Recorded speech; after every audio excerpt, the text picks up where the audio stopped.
ओम मुनित्रयं नमस्कृत्य सूक्तैः परिभाव्य च वैयाकरणसिद्धान्तकौमुदीयं विरच्यते। सर्वेभ्यः श्रोतृभ्यः नमः। अस्माभिः गतपाठे यद्यत् पठितं तद् एकवारं स्मरामः।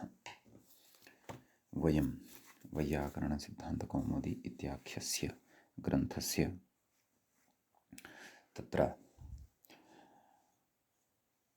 तद्धितेषु मत्वर्थीयप्रकरणे भवामः। प्रकरणस्यास्य अस्माकं क्रमे तत्र प्रथमः पाठः गतपाठः प्रवृत्तः। अस्मिन् प्रथमे पाठे सर्वादौ वयं सूत्रं पठितवन्तः। तदस्मिन् अधिकमिति दशान्ताड्डः।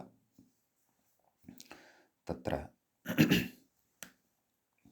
सूत्रस्य अर्थः अस्माभिः दृष्टः यत्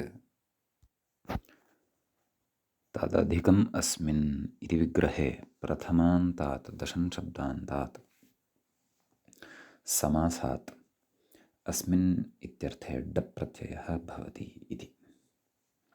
तत्र एकादश अधिकाः अस्मिन् इति एकादशं तच्च शतम् अपि च सहस्रम् इत्येव भवति।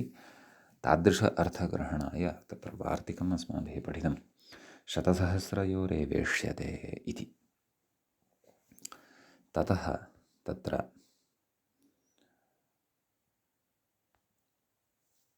शतसहस्रयोः एवेष्यते इति कृत्वा एकादश अधिका अस्यां विंशतौ, एकादश अधिकाः अस्यां विंशतौ इति तत्र एकादशम् इति रूपं न भवति इति अस्माभिः पठितं। तदनन्तरं प्रकृतिप्रत्ययार्थयोः समानजातीयत्वमेव इष्यते इति वार्तिकान्तरम् अस्माभिः पठितं।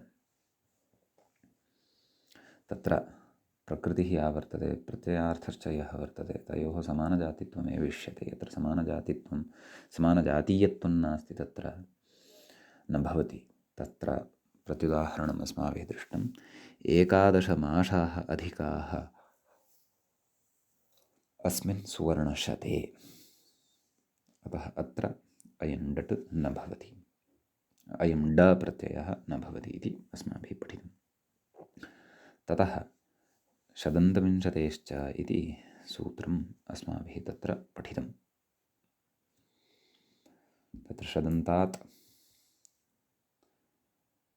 अपि च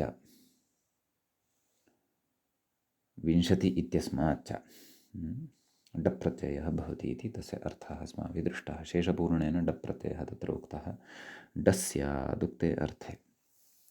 अतः तत्र उदाहरणं दृष्टं। 30 अधिका यस्मिन् 30 शतं, 20 अधिका यस्मिन् 20 इति अनयोः रूपयोः सिद्धिः अस्माभिः कृता। तदनन्तरं संख्याया गुणस्य निमाने मयट् इति सूत्रान्तरम् अग्रिमं सूत्रम् अस्माभिः पठितं। तस्य सूत्रस्य अर्थः अस्माभिः दृष्टः। भागस्य मूल्ये तत्र गुणशब्दस्य भागः इति अर्थः भवति अथवा अंशः इति अर्थः भवति इति अस्माभिः व्याख्यायां ज्ञातम्। तत्र भागस्य मूल्ये वर्तमानात् प्रथमान्तात् संख्यावाचिनः षष्ठ्यर्थे मयट् प्रत्ययः भवति इति तस्य अर्थः अस्माभिः दृष्टः। तत्र उदाहरणं यदस्माभिः साधनीयं वर्तते द्वियमं, तस्य पठनम् अस्माभिः तत्र आरब्धं वर्तते। तत्र मूले उक्तं द्वौ भागौ निमानम् अस्य उदश्विद्भागस्य इति द्वियमम् इति मया उच्यते, मूले नास्ति। इति द्वियमम् उदश्विद्यवानाम्, क्षन्तव्यः, द्विमयम् उदश्विद्यवानाम् इति। यवानाम् इदं द्विमयम् उदश्वित् वर्तते इति भावः। वस्तुतः यवानाम् उदश्वित् न भवति। उदश्वित् नाम तक्रम्।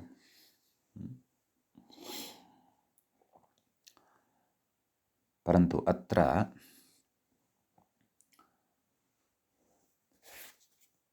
प्रकृते यवानां भागद्वयेन नाम भागद्वयं प्रदाय इदं तत्र तक्रं उदश्वित् यद्वर्तते उदश्वित् तत्र उदश्वितः तत्र स्वीकारः कृतः वर्तते, क्रयणं कृतं वर्तते इति भावः। नाम भागद्वयं यवानाम् अत्र वर्तते, तद्भागद्वयं यवानां प्रदाय अस्माभिः उदश्वितः स्वीकारः कृतः वर्तते इति। उदश्वित नाम तक्रं क्रीतं वर्तते इति भावः। नाम यवानां किञ्चन भागद्वयम् अत्र निमानं वर्तते, अर्थात् मूल्यद्रव्यं वर्तते, एवं खलु। तत्र भागद्वयं नाम तत्र प्रस्थद्वयं स्यात्, पात्रद्वयं स्यात्। तत् पात्रद्वये यवाः पूरिताः स्वीकरोतु, भवान् एतान् यवान् स्वीकरोतु, मम कृते उदश्वितं यच्छतु, तक्रं यच्छतु इति अस्य उदाहरणस्य सामान्येन अर्थः अस्माभिः दृष्टः, रूपसिद्धिः तु कर्तव्या अस्ति। तत्र च गतपाठस्य अन्ते व्याख्यायाः पङ्क्तिः इत्थं दृष्टा, निमीयते क्रियते अनेनिति निमानं मूल्यं मेङ् प्रणिदाने इति करणे ल्युट् तदाह भागस्य मूल्य इत्यादि षष्ठ्यर्थ इति अस्य इत्यर्थे इत्यर्थः इति। षष्ठ्यर्थे इत्यपि उक्तं खलु, कोऽर्थः नाम अस्य इत्यस्मिन् अर्थे इति। तर्हि द्विमयम् इति यदुदाहरणं साधनीयं वर्तते तस्य विग्रहवाक्यप्रदर्शनपूर्वकम् अग्रे अस्माकं कृते व्याख्याता बोधयिष्यति। एतावान् भागः अस्माभिः गते पाठे पठितः। समीचीनम्। अयञ्च तत्र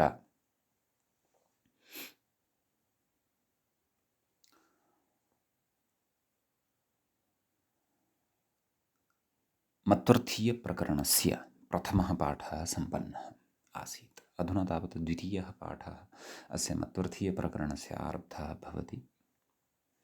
तत्र वयं व्याख्यायाः अग्रिमां पङ्क्तिं स्वीकृत्य सङ्ख्यायागुणस्य निमाने मयट् इत्यस्य द्विमयम् इति यदुदाहरणं वर्तते तस्य उदाहरणस्य रूपसिद्धिं करिष्यामः।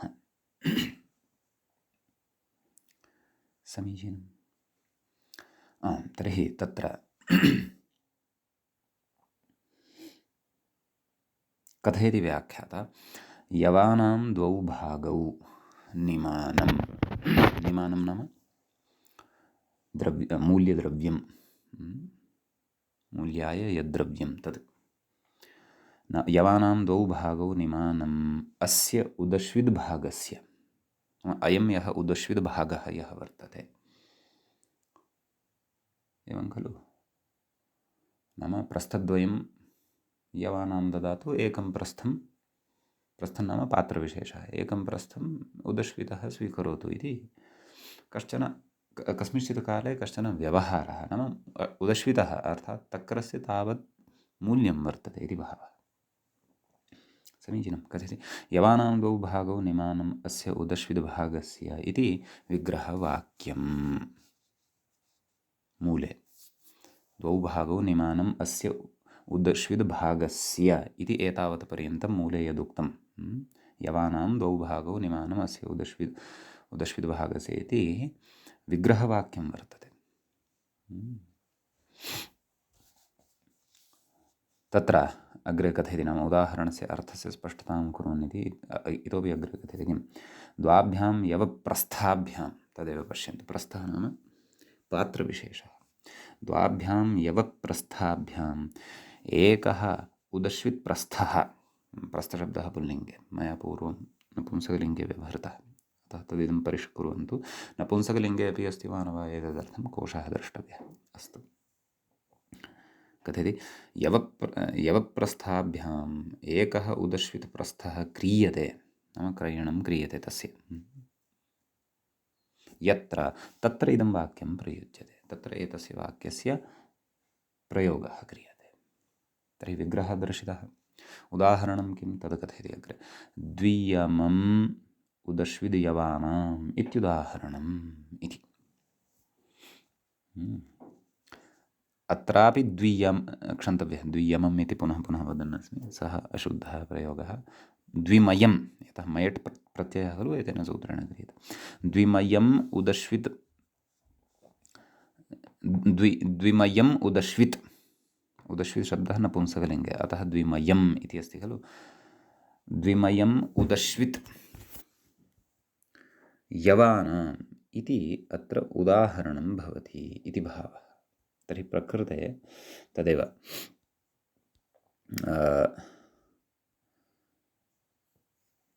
प्रथमान्तात् संख्यावाचिनः इति खलु उक्तम्। प्रथमान्तात् संख्यावाचिनः मयट् स्यात् षष्ठ्यर्थे इति खलु उक्तम्। अतः द्विशब्दः अत्र प्रथमान्तः स्वीक्रियते। द्वौ भागौ, द्वि औ इति, द्वि औ इति अलौकिकविग्रहः, तस्मात् द्वि औ तदेव, नाम प्रथमान्तात् तत्र मयट् प्रत्ययः, द्वि औ मयटः मय अवशिष्यते इति स्थितिः जायते। प्रातिपदिकसंज्ञा सुब्लुक्, सुबोधातु प्रातिपदिकयोः इत्यनेन औ इत्यस्य लुक् भवति, द्विमय इति अवशिष्यते। द्विमय, तस्य ततः सुप्रत्ययः, तस्य स्थाने अमादेशः, ततः पूर्वरूपं तत्र भवति, द्विमयम् इति रूपं तत्र सिद्धं भवति। समीचीनं। कथयति द्विमयम् उदश्वित् यवानाम् इत्युदाहरणम् इति तत्र उदाहरणं भवति इति भावः। समीचीनम्। अग्रे कथयति यवानाम् इति सम्बन्धसामान्ये षष्ठी।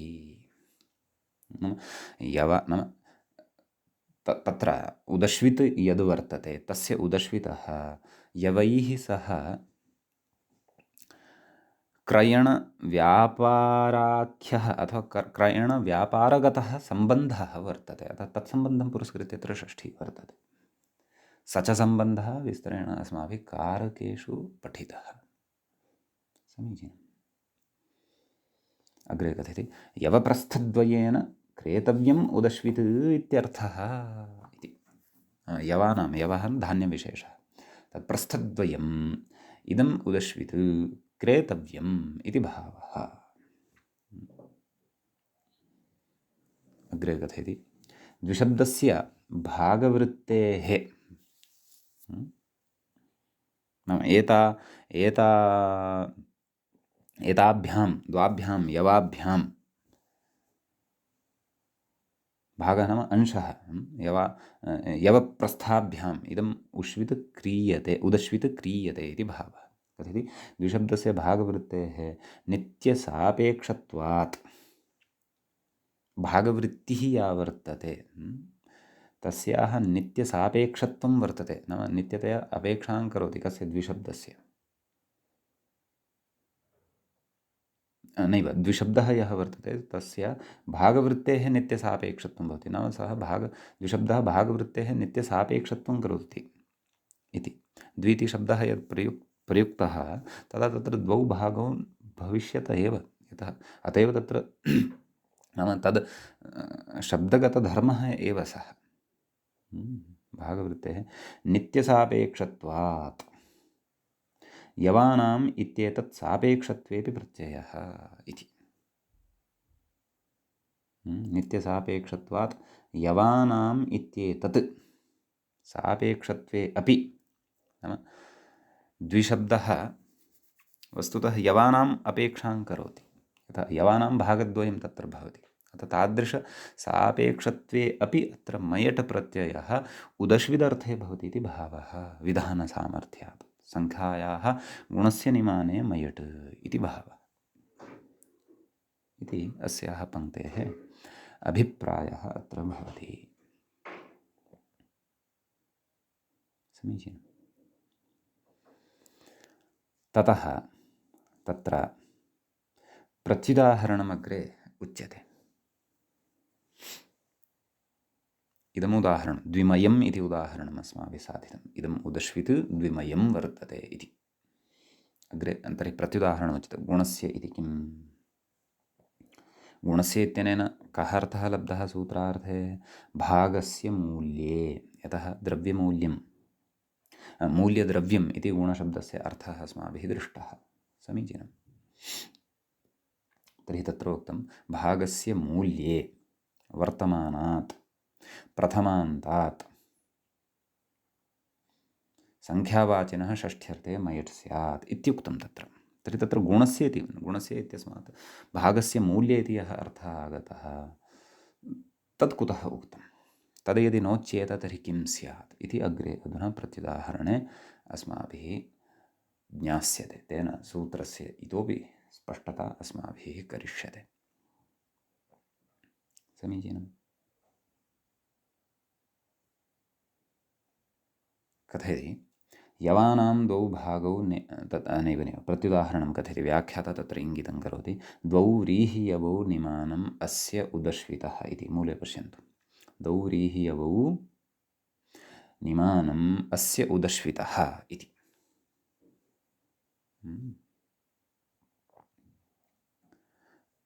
कथयति व्याख्याता पश्यन्तु। द्वित्वसङ्ख्याविशिष्टौ व्रीहियवराशी, अत्र यवाः एव न सन्ति। व्रीहिः एकः वर्तते, यवः च अपरः वर्तते। तत्र गुणस्य इति एकवचनं वर्तते। अत्र गुणद्वयं जातं, भागद्वयं जातं। यद्यपि यवानां भागद्वयं कुर्मः तत्र द्विमयम् इत्यत्र, परन्तु गुणः यः वर्तते अर्थात् भागस्य मूल्यं यद् वर्तते तत्तु एकमेव वर्तते खलु। सः तु सर्वोपि यवः एव वर्तते खलु। अत्र तथा नास्ति। अत्र एकः भागः व्रीहिः वर्तते, अपरः भागः यवः वर्तते इति भेदः वर्तते। कथयति द्वित्वसङ्ख्याविशिष्टौ व्रीहियवराशी यौ तौ अस्य उदश्वितः निमानम् इत्यर्थः इति अत्र प्रत्युदाहरणस्य अस्य अर्थः अयं भवति। अस्य उदश्वितः व्रीहिः अपि, व्रीहेः कश्चन भागः, यवस्य च कश्चन भागः अत्र अस्य उदश्वितः निमानम् अर्थात् मूल्यद्रव्यं भवति इति भावः। समीचीनं। कथयति अत्र उदश्विद्यावत् यावत् उदश्वित् वर्तते तदपेक्षया व्रीहियवराश्योः द्विगुणत्वं न विवक्षितम्। एवं खलु। व्रीहियवराश्योः तत्र द्विगुणत्वं नास्ति। यथा गत उदाहरणे द्विगुणत्वम् आसीत्, तादृशं द्विगुणत्वम् अत्र नास्ति। किन्तु कथयति किन्तु राशिद्वित्वमेव विवक्षितं। नाम एकः राशिः व्रीहिः, अपरः राशिः यवः। राशिद्वित्वमेव विवक्षितमिति द्विशब्दस्य भागवृत्तित्वाभावात् न प्रत्ययः इति। द्विशब्दस्य भागवृत्तित्वं नास्ति, नाम गुणवृत्तित्वं नास्ति, अंशवृत्तित्वं नास्ति। नाम एकस्य, सरलतया यदि अत्र अवगन्तव्यम्, एकस्य एव भागस्य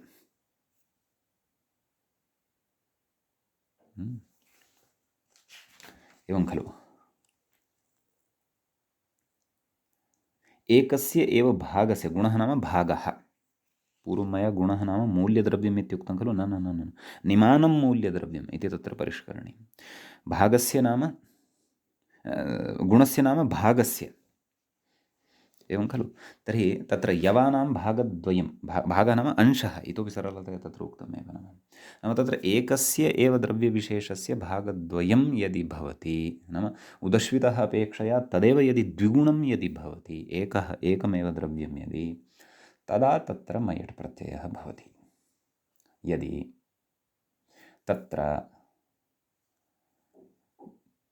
भागः भिन्नः भिन्नः वर्तते, अंशः भिन्नभिन्नधान्यस्य भिन्नभिन्नद्रव्यस्य वर्तते, एकः भागः व्रीहिः, अपरः भागः यवः, तदा तत्र अयं प्रत्ययः न भवति इति भावः। अतः तत्र एकस्य एव धान्यविशेषस्य भागद्वयेन यदा क्रीतं भवतु तत्र एव तत्र मयटः प्रवर्तनं भवतु इति एतदर्थं तत्र गुणस्य इत्युक्तं। यदि गुणस्य इति नोच्यते स्म तर्हि तत्र द्वौ व्रीहियवौ निमानम् अस्य उदश्वितः इत्यत्रापि मयटप्रत्ययः अनिष्टः भवति स्म, यस्तु नापेक्षितः। अतः तत्र गुणस्य इत्युक्तम् इति प्रत्युदाहरणे अत्र स्वारस्यं भवति। समीचीनं। व्याख्यात्रा तु अग्रिमं सूत्रम् आरब्धं, परन्तु प्रत्युदाहरणम् एकम् इतोपि उच्यमानं वर्तते मूले ग्रन्थे। तत्र कथयति, किं कथयति इति चेत् निमाने किम् इति। नाम निमाने इति कुतः उच्यते? कथयति, द्वौ गुणौ क्षीरस्य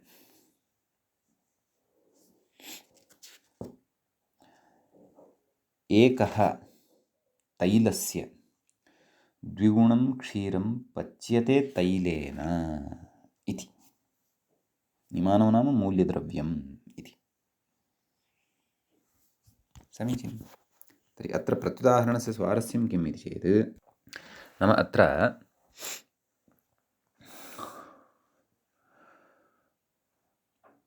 द्वौ गुणौ क्षीरस्य एकः तैलस्य, नाम एकः गुणः तैलस्य द्विगुणं क्षीरं पच्यते इति प्रत्युदाहरणं खलु। नाम तैलं यद्वर्तते, नाम तैलेन तस्य द्विगुणं यत् क्षीरं वर्तते तत् क्षीरं पच्यते, नाम तस्य परिपाकः क्रियते। इदं तैलेन क्षीरस्य परिपाकः कथं नाम, तदेव अग्नौ तैलं प्रक्षिप्य तस्य तैलस्य तेन तैलेन वह्निं प्रज्वाल्य क्षीरपाकः क्रियते। काचित् पाकपद्धतिः स्यात्।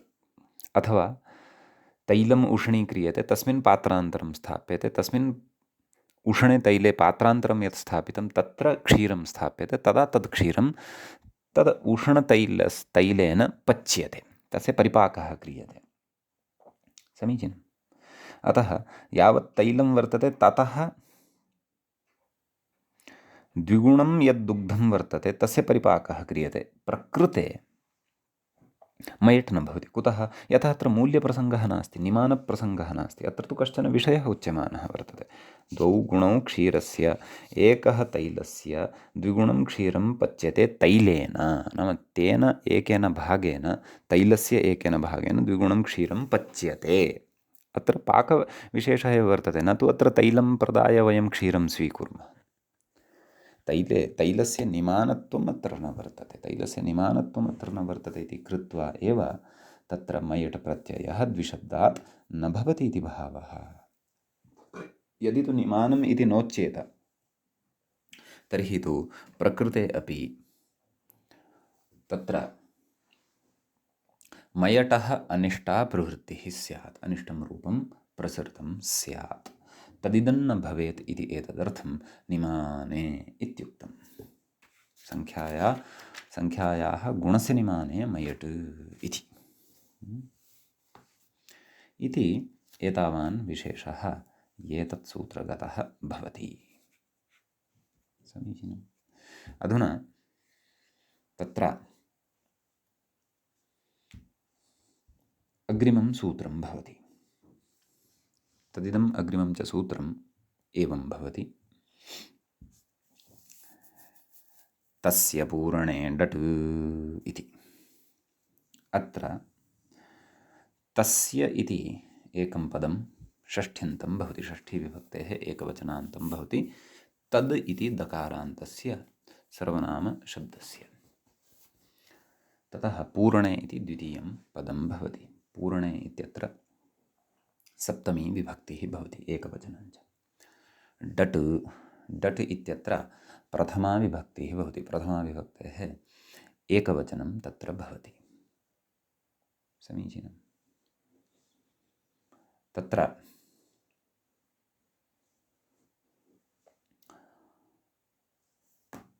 प्रकृतसूत्रं प्रति सङ्ख्यायाः गुणस्य निमाने मयट् इत्यस्मात् सङ्ख्यायाः इत्यनुवर्तते, अतः व्याख्याता कथयन् अस्ति सङ्ख्यायाः इत्यनुवर्तते इति।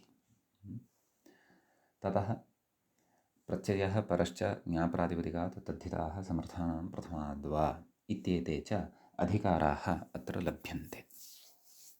समीचीनं। ततः अग्रे उच्यते सङ्ख्येयार्थकसङ्ख्यावाचिनः षष्ठ्यन्तात् नाम सङ्ख्येयार्थकसङ्ख्यावाचिनः नाम सङ्ख्यावाचकः शब्दः कीदृशः अपेक्षितः? सङ्ख्येयार्थकः अपेक्षितः, तदपि स्मर्तव्यं। मूले सूत्रार्थः न कर्तव्यः, परन्तु सूत्रार्थः अत्र द्रष्टव्यः।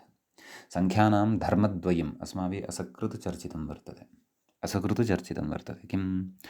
सङ्ख्याः सङ्ख्येयार्थे भवन्ति, सङ्ख्याः सङ्ख्यार्थे च भवन्ति। एकः वृक्षः, द्वौ वृक्षाः, पञ्चपत्राणि इत्यादिषु सङ्ख्याः सङ्ख्येयार्थे वर्तन्ते। पत्राणां 20, वृक्षाणां 30, पुरुषाणां 40 इत्यादिषु सङ्ख्या सङ्ख्यार्थे एव भवन्ति इति। 20 तत्र पङ्क्तिविंशति 30 इत्यादि सूत्रपठनवेलायाम् अस्माभिः पठितं। ततः पूर्वमपि चर्चितं प्रसङ्गवशात् तत्र ज्वेकयोर्द्विवचनैकवचने इत्यत्रापि विचारः तत्र शब्दाधिकारे अत्र अस्माभिः विहितः आसीत्, भवन्तः स्मरेयुः। अस्तु, तर्हि कथयति सङ्ख्येयार्थकसङ्ख्यावाचिनः नाम तादृशसङ्ख्यावाचकः शब्दः यः सङ्ख्येयार्थे प्रयुज्यते, तस्मात् कीदृशात्? षष्ठ्यन्तात्। षष्ठ्यन्तात् इति अर्थः कुतः आगतः? तस्य इति सूत्रे षष्ठ्यन्तं वर्तते, अतः अयमर्थः लब्धः समर्थानां प्रथमाद्वा इति नियमात्। प्रवृत्तिनिमित्तसङ्ख्यायाः अत्र पाठभेदः अपि वर्तते प्रत्ययनिर्मितसङ्ख्यायाः, परन्तु अयमपि पाठः युक्तः पाठभेदेन च दृश्यते। प्रवृत्तिनिमित्तसङ्ख्यायाः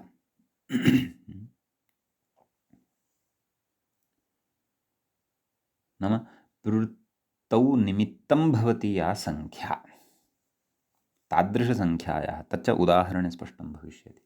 प्रवृत्तिः का, तत्र निमित्तं कथं सङ्ख्या सा भवति इति। सङ्ख्यायाः पूर्णे वाच्ये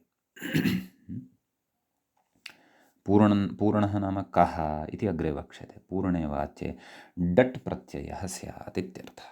डट् इति प्रत्ययः भवति। समीचीनम्।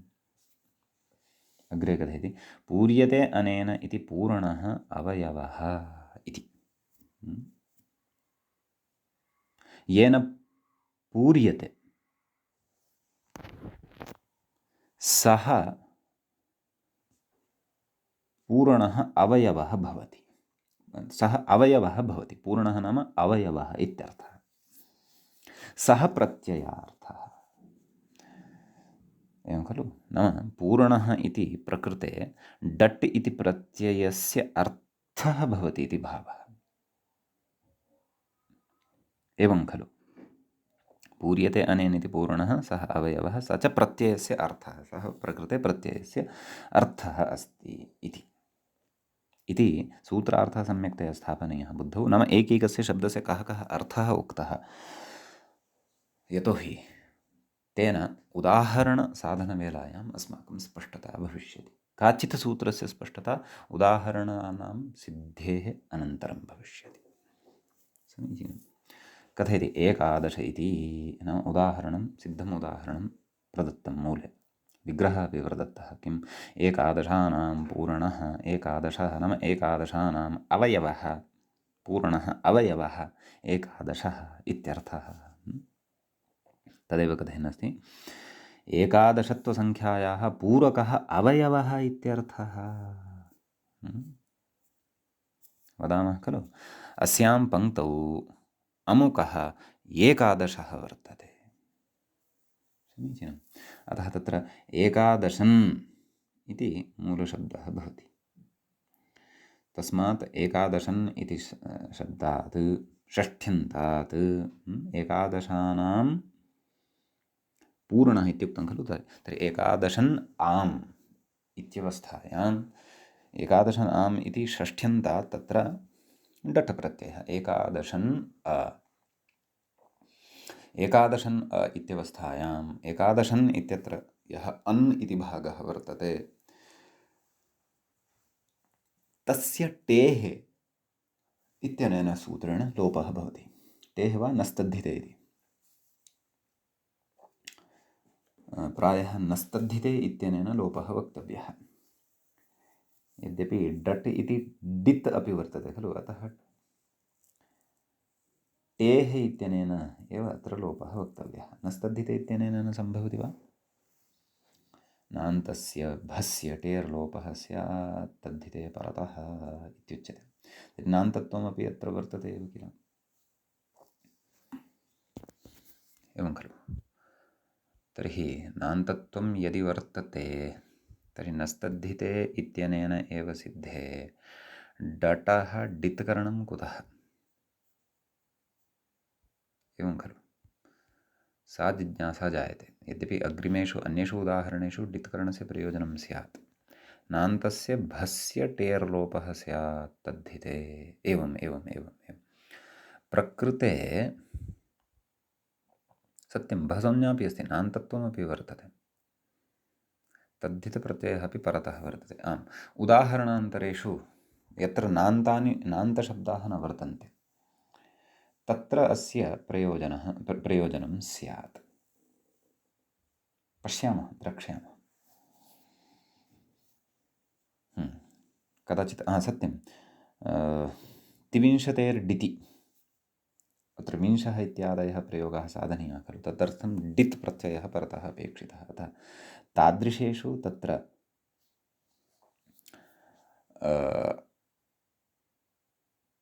ति इत्यस्य लोपः स्यात्, अतः तत्र डित्करणं कृतं। यद्यपि तद् अग्रे स्पष्टीभविष्यति, स्वयमेव स्पष्टीभविष्यति, मया संक्षेपेण अत्र उक्तम्। अतः यद्यपि नस्तद्धिते इत्यनेनापि न लोपः अन् इति अन् इत्याख्यस्य टेः लोपः अत्र भवति स्म, परन्तु डित्करणस्य सद्यः अत्र प्रयोजनं पूर्णतया नापि यदि दृश्यमानं वर्तते तर्हि तस्य प्रयोजनम् अस्माभिः अग्रे ज्ञास्यते।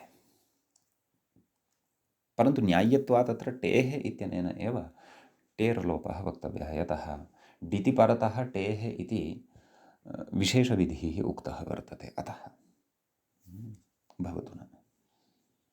तर्हि एकादश सुप्रत्ययः सस्य ऋत्वविसर्गे सति एकादशः इति रूपं सिद्धं भवति। स्त्रीलिङ्गे एकादशी इति भवति, यतः डट् टित् वर्तते, डटः अ अवशिष्यते। एवं खलु। डकारस्यापि इति संज्ञा भवति, टकारस्यापि इति संज्ञा भवति। इति संज्ञत्वाल्लोपः भवति, ततः अ अवशिष्यते। डट् अयं टित् अतः टिदन्तात् तत्र षिड्ढाणयद्वयसजित्यनेन स्त्रीत्वविवक्षायां ङी भवति। एकादशी इति रूपं तत्र सिद्धं भवति। समीचीनं। ततः तत्र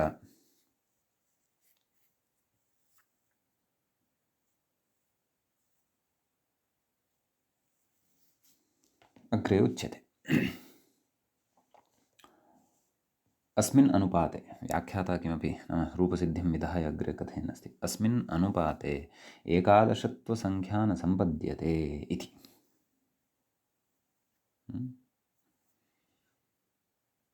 यस्मिन् अनुपाते तु सा पूर्यते सः अवयवः एकदेशः इति यावत्। नाम एकादशत्वसङ्ख्या या वर्तते सा न सम्पद्यते अत्र। एकादश इति या सङ्ख्या वर्तते तस्यां यद् एकादशत्वं वर्तते तादृशी सङ्ख्या अत्र न सम्पन्ना भवति, परन्तु कथयति यस्मिन् अनुपाते तु सा पूर्यते, नाम यस्मिन् अनुपाते सति तस्याः पूरणं भवति, सः अवयवः एकदेशः अत्र सम्पन्नः भवति इति भावः। अर्थात् एकादश इति संख्या भिन्ना, एकादशी या संख्या वर्तते तस्याः पूर्णः अर्थात् अवयवः भिन्नः वर्तते। अर्थात् तादृश अवयवार्थे पूर्णे विवक्षिते अत्र डट् प्रत्ययः भवति इत्यर्थः इति भावः। यस्मिन् अनुपाते, अनुपाते नाम तत्र गणनाविशेषः।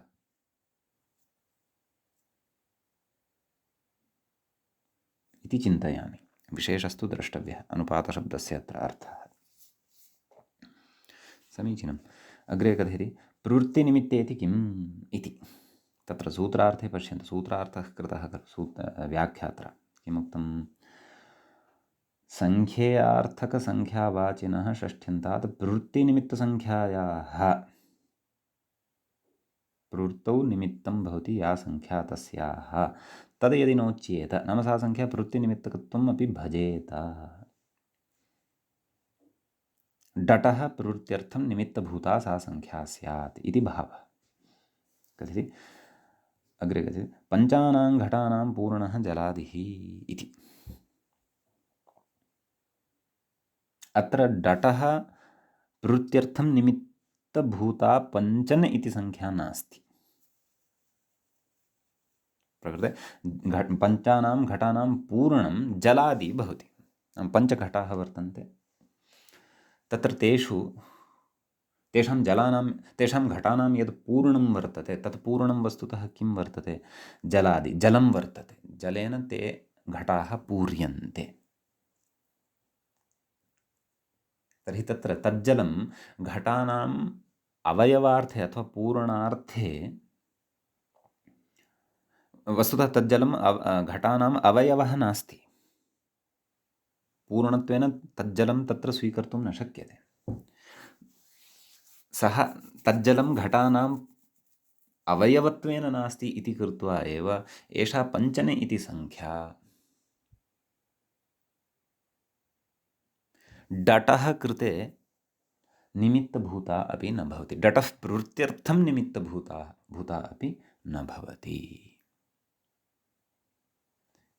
इति एतमाशयं मनसि कृत्य तत्र सूत्रार्थप्रतिपादनवेलायां प्रवृत्तिनिमित्तसङ्ख्यायाः पूर्णे, वृत्तिनिमित्तसङ्ख्यावाचक यः संख्याशब्दः वर्तते तस्मात् पूर्णार्थे डट् प्रत्ययः वक्तव्यः इति तत्र उच्यते। समीचीनं। ततः तत्र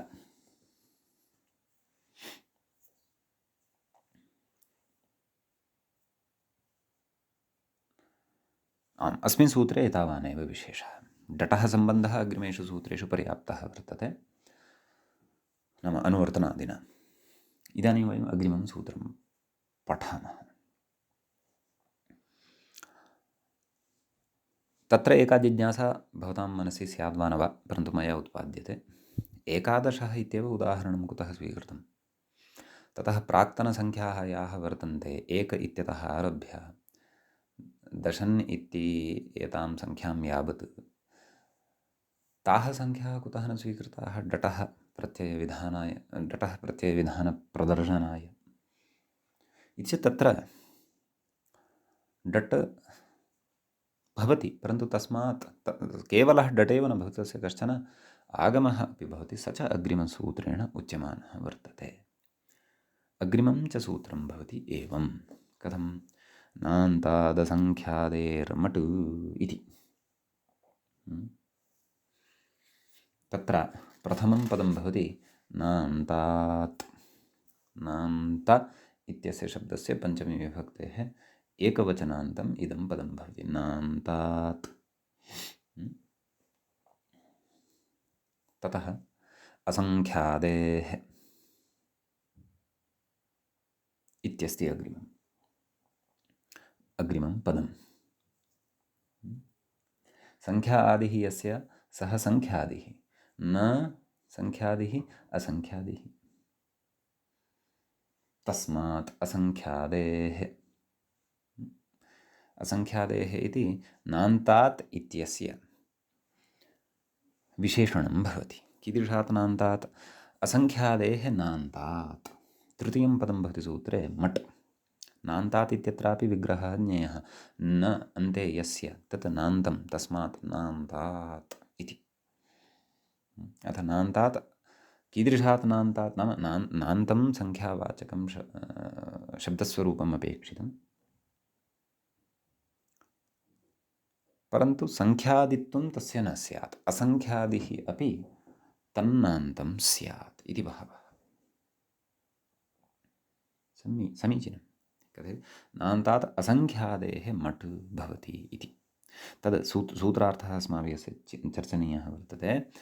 तत्र मूले तावत् शेषपूर्णेन व्याख्या सूत्रस्य कृता वर्तते। तदेव व्याख्याता अपि कथयन् अस्ति।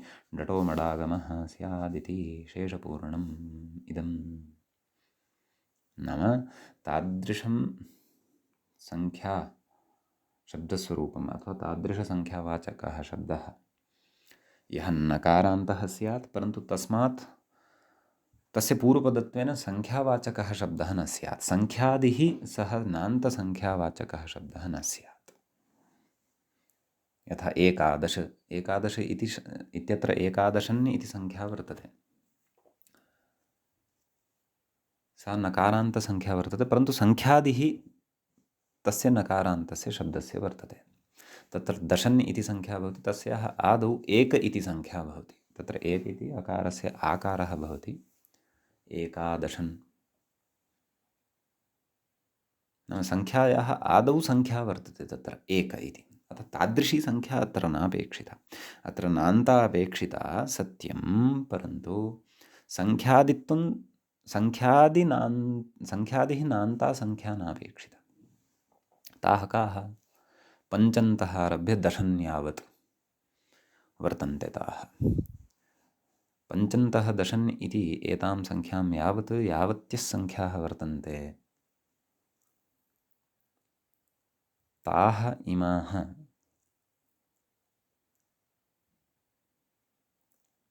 सर्वाः अपि नान्ताः वर्तन्ते, अपि च असङ्ख्यादयः अपि वर्तन्ते। आसाम् आदौ सङ्ख्यावाचकः अन्यः कश्चन शब्दः नास्ति। सम्यक्। अग्रे कथयति। डडिटकार इति। डट् क्व अस्ति अत्र भोः? अत्र मट् अस्ति खलु। अतः यद्यपि डटः एव मडागमः इति, परन्तु प्रकृते मठः प्रसङ्गः खलु। डटः प्रसङ्गः तु गतसूत्रे आसीत्। तत्र इदं वक्तव्यमासीत् किं? डटिटकारः इति। अत्र तु मटिटकारः इति वक्तव्यम्। अकारः उच्चारणार्थः। अतः इदं परिष्करणीयमिति मम भाति। डटिटकारः इति एतस्य स्थाने मटिटकारः इति वक्तव्यम्। अकारः उच्चारणार्थः। सम्यक्। डटि अपि एवमेव वर्तते। टकारः इति संज्ञकः भवति। डकारस्यापि इति संज्ञा भवति। अ इति अवशिष्यते। परन्तु मटि तु यः टकारः अस्ति तस्य इति संज्ञा भवति। अपि च मकारोत्तरवर्तीयः अकारः वर्तते, तस्य तत्र ग्रहणं नास्ति। यतोहि सः अकारः उच्चारणार्थकः वर्तते केवलः। अतः तत्र म इति अवशिष्यते, तावदेव। उदाह्रियते तत्र मूले। व्याख्यातरा इङ्गितं क्रियते। पञ्चम इति मूले उच्यते। पञ्चानां पूर्णः पञ्चमः इति। पञ्चानां पूर्णः पञ्चमः भवति इति भावः। समीचीनं। तर्हि तत्र कथयति पञ्चन् शब्दात् डटि। नाम पञ्चन् इत्यस्मात् शब्दात् डट् प्रत्ययः विधीयते। कस्मिन् अर्थे? पञ्चानां पूर्णः नाम अवयवः इत्यस्मिन् अर्थे डटि। तस्य मडागमे डटः मडागमः तत्र विधीयते। डटि सति का स्थितिः जायते? पञ्चन् अस्य डटः मडागमः, अर्थात् डड्रूपः यः तस्य इत्यस्य मडागमः का स्थितिः जायते? पञ्चन् म पञ्चन् म इति जायते। कथयति मडागमस्थितिः नलोपः, नकारस्य लोपः भवति। नलोपः प्रातिपदिकान्तस्य इत्यनेन नकारस्य लोपः भवति। अतः पञ्च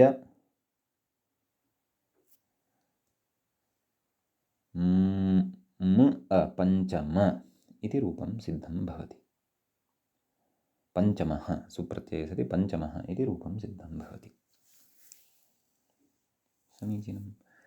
अत्र टेर्लोपः कुतः न? एतदर्थं न यत् भत्वं न लभ्यते। अत्र टेः इत्यस्य कृते भत्वम् अपेक्षितं। मटि सति तु अजादिप्रत्ययपरकत्वाभावात् इदानीं डट् मकारादिः सम्पद्यते यदागमन्यायेन। यदागमास्तद्गुणीभूतास्तद्ग्रहणेन गृह्यन्ते। डट् इदानीं मकारादिः सम्पन्नः, मठः आगमानन्तरम्। अतः पञ्चन् इत्यस्य भसंज्ञा न भवति। अतः टेः अथवा नस्तद्धिते इत्यादीनां तत्र प्रवृत्तिरेव न भवति, प्राप्तिरेव न भवति। अतः नलोपः प्रातिपदिकान्तस्य इत्यनेन नकारलोपस्तु सम्भवति। अतः नकारलोपः तत्र भवति। पञ्चम सुप्रत्ययः सस्य ऋत्वे विसर्गे सति पञ्चमः इति प्रयोगः तत्र सिद्ध्यति। समीचीनम्। अग्रे कथयति यद्यपि मठः प्रत्ययत्वे अपि, एवं खलु, मट् यः प्रत्ययः वर्तते प्रत्ययत्वे अपि न रूपभेदः, एवं खलु। अर्थात् डटः मडागमः इत्यादिकं सर्वं दीर्घभूतं नाम गुरुभूतं कार्यं कुतः कर्तव्यं? साक्षात् नान्ताः असङ्ख्यादयः याः वर्तन्ते सङ्ख्याः, ताभ्यः साक्षात् मडेव उच्यताम्। मानव नान्तादसङ्ख्यादेर्मट् इत्यत्र तस्य पूर्णे डट् इत्यस्मात् सूत्रात् डट् इत्यस्य अनुवर्तनस्य षष्ठ्यन्ततया विपरिणामं विधाय का वा अपेक्षा? आदौ डटप्रत्ययः कर्तव्यः, पुनः तस्य डटः मडागमः कर्तव्यः इति एतादृशी का वा तत्र अपेक्षा वर्तते? एवं खलु, तदेव अस्ति उच्यमानं। यद्यपि मठः प्रत्ययत्वे अपि न रूपभेदः, नाम रूपभेदः नास्ति प्रत्ययत्वे सत्यपि, तथापि अग्रे उच्यते स्वरविशेषार्थं मडागमाश्रयणम् इति भाष्ये स्पष्टम् इति। नाम तत्र स्वरविशेषव्यवस्थायै मठः आगमाश्रयणम् एव अत्र, नाम मट् इति आगमत्वेन एव अत्र परिगण्यते। नाम डटि सति अथवा डटः मठः च संयोगे सति कश्चन स्वरविशेषः अत्र अपेक्षितः वर्तते। स च कः स्वरः अत्र प्राप्तः भवति तत्तु स्वरप्रकरणे स्पष्टीभविष्यति।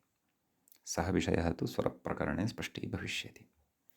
अतः स्वरविशेषार्थस्य सम्प्राप्त्यर्थम् अत्र आदौ डडेव विधीयते, तस्य डटः मडागमः च अत्र भवति इति भावः। समीचीनम्। ततः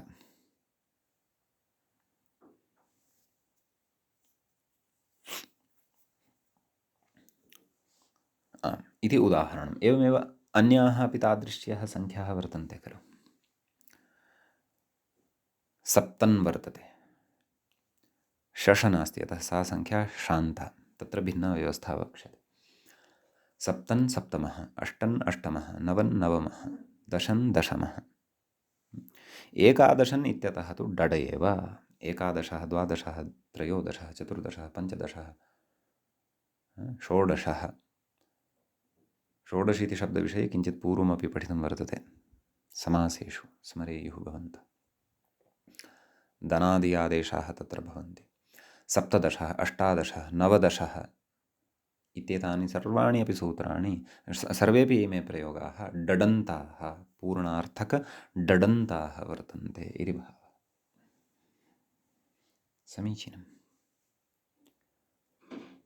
तत्र प्रत्युदाहरणमेकं प्रस्तूयते। यद्यपि व्याख्यात्रा तु अग्रे गतं, प्रत्युदाहरणद्वयं तत्र उक्तं वर्तते। किमुक्तं? नान्तात् किं विंशः। नान्तासङ्ख्या या वर्तते, असङ्ख्यादिश्च या वर्तते, तस्याः एव मडागमः। या तु नान्ता नास्ति, असङ्ख्यादिरपि नास्ति, तस्याः मडागमः न, तत्र केवलः लडागमः एव। यथा तत्र प्रत्युदाहृतं विंशः। विंशः इत्यत्र विंशति इति शब्दः भवति। अयं शब्दः त्यन्तः, अर्थात् ति अन्ते अस्ति। अस्य अन्ते न तु न इति वर्णः वर्तते, न च अयम् एवं न इति वर्णः अस्य अन्ते नास्ति। अपि च सङ्ख्यादित्वमपि नास्ति, न च सङ्ख्यादित्वमपि अस्ति। तथापि अत्र यदि सूत्रे नान्तात् इति नोच्येत तर्हि अत्रापि मडागमः स्यात्। तत्र विंशमः इति अनिष्टः प्रयोगः स्यात्, परन्तु अत्र डडेव भवति। अतः विंशति डट्, विंशति अ, तिविंशतेर्डिति इत्यनेन सूत्रेण ति इत्यस्य लोपः भवति विंश अ, पुनः यस्य चेत्यनेन अलोपः भवति विंश अविंश, सुप्रत्ययः सस्य रुत्वविसर्गे सति विंशः इति प्रयोगः तत्र सिद्धः भवति। समीचीनम्। ततः तत्र पुनः प्रत्युदाहरणं प्रदत्तम् असङ्ख्यादेः किम् इति। तत्र उक्तम् एकादशः, नाम एकादशन् इति संख्या असङ्ख्यादिः नास्ति। एषा संख्या संख्यादिरेव वर्तते, संख्यादित्वं वर्तते अस्याः संख्यायाः। समीचीनम्। अतः प्रकृते तत्र केवलः डट् एव भवति, तस्य मडागमस्तु न भवति। यदि असङ्ख्यादेः इति नोच्यते स्म तर्हि अत्रापि मटि सति एकादशमः इति अनिष्टः प्रयोगः भवति स्म, परन्तु अत्र डडेव भवति, अतः एकादशः इत्येव प्रयोगः भवति इति बहवः। समीचीनम्। इति एतावान् विशेषः अस्मिन् सूत्रे भवति। अधुना वयं तत्र अग्रिमं सूत्रं पठामः। यतः नान्तानाम् अपि च असङ्ख्यादिनान्तानां विषये एतावता अस्माभिः ज्ञातं वर्तते, नाम पूर्णार्थप्रत्ययसन्दर्भे।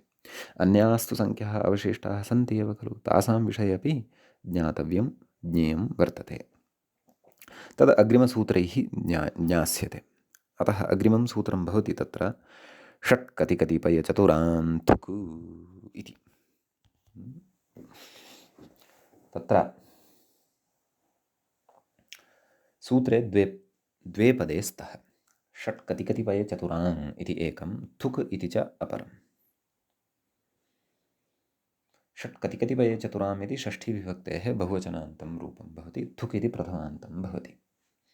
तत्र षट् च कतिश्च कतिपयश्च चतुश्च षट्कतिकतिपयचतुरः तेषां षट्कतिकतिपयचतुराम् इत्येवं रीत्या इतरेतरयोगद्वन्द्वसमासः अत्र अवगन्तव्यः। थुक् इति तु प्रथमान्तं भवति, प्रथमाविभक्तेः एकवचनान्तं भवति। प्रकृते तस्य पूर्णे डट् इत्यस्मात् सूत्रात् डट् इति सप्तम्यन्ततया विपरिणम्य अत्र वयं प्राप्नुमः इति पदम्। सम्यक्। अपि च प्रकृते तदेव, नाम प्रत्ययः परश्च ज्ञाप्रातिपदिकात् तद्धिताः समर्थानां प्रथमाद्वा इत्येते अधिकाराः यथावत् अत्रापि अवगन्तव्याः। यद्यपि अत्र एतेन सूत्रेण साक्षात् प्रत्ययविधानं नास्ति, तथापि तैः अधिकारैः सह नाम प्रत्ययः परश्च इत्यादिभिः अधिकारैः सह अस्य अपि सम्बन्धः वर्तते कश्चन। डटा अस्य सम्बन्धः वर्तते, अतः डटः यैः सम्बन्धः वर्तते तैः अस्यापि सम्बन्धः वर्तते इति भावः। समीचीनं। व्याख्याता कथयति थुकि ककारः इति। नाम थुक् इति यः अत्र आगमः उच्यमानः वर्तते तस्मिन् आगमे ककारः इति संज्ञकः वर्तते, तस्य लोपः भवति। तत्र उकारः अपि वर्तते। तद्विषये कथयति उकारः उच्चारणार्थः। अत्र विद्यमानः उकारः उच्चारणार्थः केवलः भवति इति। समीचीनम्। अग्रे कथयति कित्वात् अन्त्यात् अचः परः इति। नाम अयं थुक् कित् वर्तते, अतः अन्त्यः यः अच् वर्तते तस्य परः भवति, तथा उच्यते वा? आम्, कित्वात् अन्तावयवः इत्युच्यते, एवं खलु। अतः अन्तिमः यः अच् भविष्यति तस्मात् परतः आगत्य अयं कित् थुक् इति स्थास्यति। परन्तु अस्माभिः प्रयोगः साधनीयः वर्तते षष्ठः। वस्तुतः कित्वात् अन्तावयवः इत्येतावदेव यदि एषः कथयति तर्हि सङ्गतिः, एवं यदि कथयति तर्हि असङ्गतिः। मिदजोऽन्त्यात् परः इत्यत्र विद्यमानां व्यवस्थाम् एषः अत्र भ्रमवशात् उक्तवान् व्याख्याता इति मम भाति, अतः एषा पङ्क्तिः अपि परिष्करणीया। कित्वात्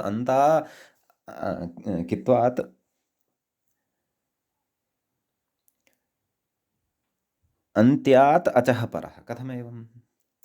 षष्ठः इति स्वीक्रियतां। षष्ठः इत्यत्र षष् इति प्रातिपदिकं भवति।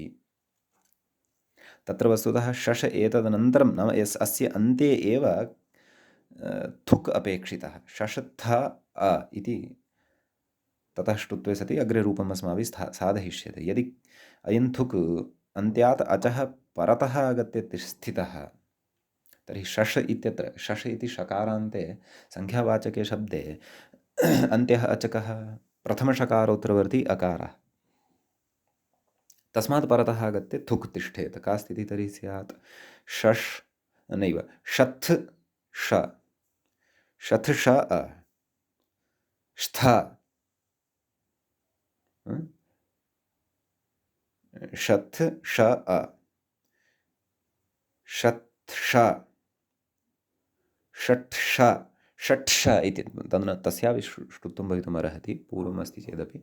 षट् षट् षट् ष इति षट् ष इति अनिष्टं रूपं भविष्यति। रूपं किमपेक्षितं? षष्ठः, न तु षट् ष इति। अतः व्याख्यात्रा मिर्जोन्त्यात् परः इति परिभाषायाः अर्थः अत्र उक्तः अभूत्। मित्वात् अन्त्यात् अचः परः इति कथयामः, न तु कित्वात् अन्त्यात् अचः परः इति कथयामः। कित्वप्रसङ्गः यदि तर्हि तु कित्वात् अन्तावयवः इति कथयामः। अतः इदं परिष्करणीयम् इति मम मतिः। यदि मम एव अत्र दोषः स्यात् तर्हि भवन्तः पाठकाः तत् परिष्कृत्य अत्र यथायथं गृहीष्यन्ति इति प्रार्थये। अस्तु, अग्रे तत्र प्रयोगः साधनीयः। नैव सूत्रस्य अर्थः अपि खलु द्रष्टव्यः।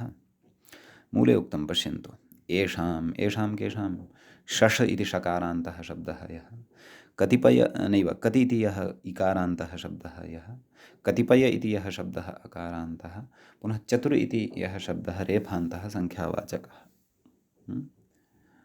इति एभ्यः शब्देभ्यः कति इमे सन्ति, नाम कति संख्याकाः इमे सन्ति इति चेत् शश कति कतिपय चतुर् चत्वारः वर्तन्ते। एभ्यः येषां थुगागमः स्यात् डटि, नाम डटि परतः डट् प्रत्ययः यदा परतः भवति तदा येषां थुगागमः भवति इति भावः। समीचीनम्। अद्यतनपाठे तावत् अस्य सूत्रस्य अर्थमात्रमेव वयं दृष्टवन्तः। नाम अद्यतनपाठस्य अन्ते। अस्य उदाहरणानि अग्रे द्रक्ष्यामः, अन्याश्च विशेषान् अग्रे पठिष्यामः।